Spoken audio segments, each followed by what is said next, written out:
میں جو ہے وہ طاہر کا بھائی ہوں، جس نے کنٹینر پہ جو اس کے ساتھ ظلم ہوا ہے وہ تقریباً سب نے دیکھا ہے، لیکن سٹوری جو ہے وہ اس کے بعد کی جو ہے نا اب اور زیادہ شروع ہوئی ہے۔ وہ تو جو کچھ ہونا تھا اس کے ساتھ انہوں نے کر دیا ہے۔ اس کے بعد کل سے لے کے نہ ہمارا کوئی طاہر سے رابطہ ہو رہا ہے، نہ اس کا کوئی کانٹیکٹ مل رہا ہے، اس کو بھی اٹھا لیا گیا ہے۔ اور پیچھے جو میری فیملی ہے، میرے بھائی بہن، میرے والد صاحب 70 سال ان کی عمر ہے، ان کو بھی انہوں نے اٹھا لیا ہے،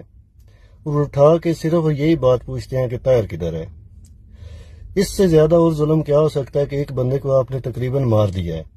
وہ فریکچر ہے، اس کے بازو ٹوٹ گئے ہیں، ٹانگ اس کی ٹوٹ گئی ہے، اس کی حالت نہیں ہے، اور اس کے بعد آپ میری فیملی جو ہے یا اس کے بچے ان سب کو وہ جو ہے نا